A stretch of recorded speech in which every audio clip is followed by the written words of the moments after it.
Welcome to Talir Center. Talir means bud. We are Capuchin Franciscans budding forth to serve God and people, especially those in the periphery, the gypsies, the transgender persons, the cobblers, the destitutes, the primitive tribes, rural women and men. Talir is also a virtual institute for spirituality, integrity, and transformation. Visit. We offer professional support to teachers, nurses, NGOs, etc. We also offer language courses in Italian, Spanish, and spoken English. Welcome to join us in our humble mission at www.talircenter.org. Contact us. Mail to talir@gmail.com. Thank you. क्रिस्त में मेरे प्रिय भाइयों और बहनों, आज हम क्रिस्त राजा का पर्व मना रहे हैं। यह पर्व हमारे क्रिस्ती भाई बहनों के लिए बहुत ही महत्वपूर्ण है। हालांकि प्रभु यीशु को हमेशा के लिए राजाओं के राजा के रूप में मान्यता दी गई है। इस त्योहार की घोषणा संत पापा पायस 11वें ने 1925 में किया था। यह पर्व हमारे लिए बहुत ही महत्वपूर्ण है क्योंकि पहली बार 3000 साल पहले लोगों ने ईश्वर को राजा के रूप में स्वीकार किया था। उसके बाद 3000 साल तक लोगों ने उन्हें राजा के रूप में नहीं स्वीकारा। हम में से कई लोग आश्चर्य हो सकते हैं कि 3000 साल तक क्या हुआ था। हम पुराने व्यवस्थान में पढ़ते हैं, लोग सामुएल नबी के पास आकर कहते हैं, हमें नेतृत्व करने के लिए एक राजा की आवश्यकता है। इस बात पर परमेश्वर अत्यधिक अप्रसन्न हुए थे। ईश्वर जानते थे कि वे उन्हें राजा के रूप में स्वीकार नहीं करते थे और फिर ईश्वर ने 1043 BC में साउल को राजा के रूप में अभिषिक्त किया और 95 वर्ष पहले लोगों ने अपनी गलती सुधारी और प्रभु यीशु को राजा के रूप में स्वीकार किया। पूरे संसार ने प्रभु यीशु ख्रिस्त को राजाओं के राजा और सृष्टि के रचयिता के रूप में स्वीकार किया। फिर भी कुछ लोग झूठी आशा की प्रतीक्षा कर रहे हैं, पृथ्वी पर परमेश्वर का राज्य को देखने की आशा में हैं।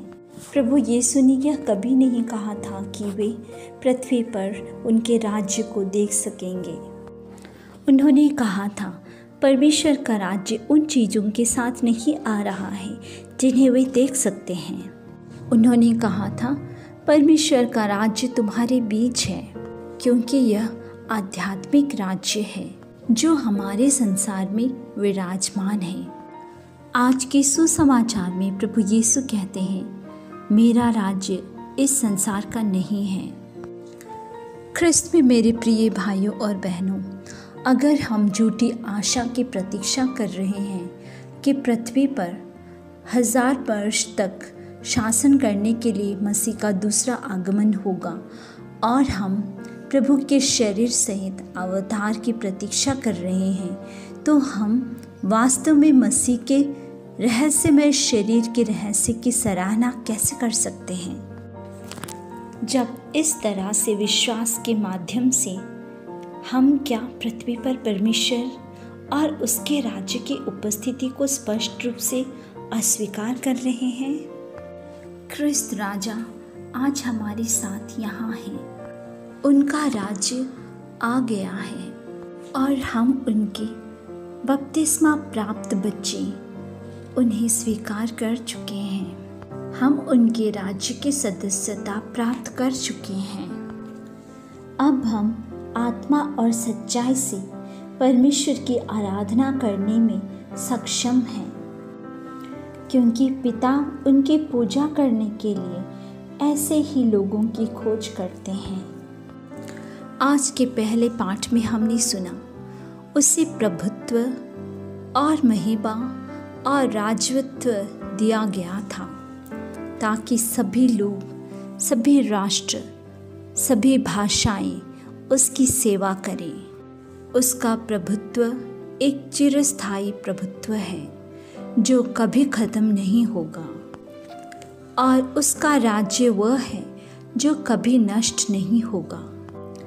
आज जब हम मसीह के राजत्व का जश्न मना रहे हैं, तो आइए हम इस सच्चाई को याद रखें कि वह हमारा राजा नहीं है यदि हम उसकी ना सुने, उससे प्रेम ना करें और उसकी सेवा ना करें। अगर हम उन्हें अपना राजा मानते हैं तो हमें उनकी बात सुनना है, उसे प्रेम करना है और उसके पीछे होना है।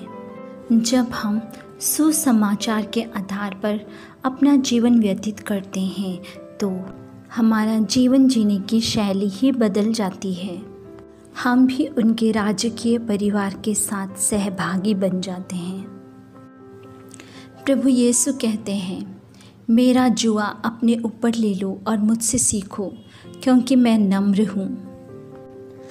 अपने जीवन में मसीह के कोमल और विनम्र मन को विकसित करके हम दिखाते हैं कि यीशु मसीह वास्तव में हमारे राजा हैं और वह हमारे जीवन का प्रभारी हैं। प्रभु यीशु के राजत्व को प्राप्त करने के लिए हमें प्रलोभन के खिलाफ संघर्ष करना है। हमारा ध्यान प्रभु यीशु पर केंद्रित करना है। कई बार हम अपने आरामदायक जीवन के कारण प्रभु यीशु के सुसमाचार को जीने में और उससे दूसरों तक पहुंचाने के लिए मुकर जाते हैं। आइए हम थोड़ी देर मनन चिंतन करें। हमारे जीवन के राजा कौन हैं? क्या हम प्रभु यीशु को अपने जीवन के राजा मानते हैं? अगर हम उन्हें अपने जीवन के राजा मानते हैं तो क्या हमारा जीवन उनके सुसमाचार पर आधारित है? प्रार्थना। प्रभु यीशु हमारे जीवन और ब्रह्मांड के राजा, हमने आपको अपना राजा स्वीकार किया है। हे प्रभु, हमें कृपा दें कि हम आपके ज्ञान के वचनों को सुनें और उन्हें अपने हृदय में संजोएं। हम उन्हें अपने जीवन में लागू करें ताकि हम आपके राज्य के नागरिक बन सकें। हम शांति के दूत बने। हम इस दुनिया के लालच और ताकत के गुलाम ना बने।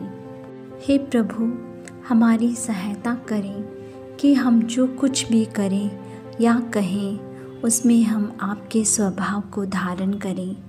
आमीन।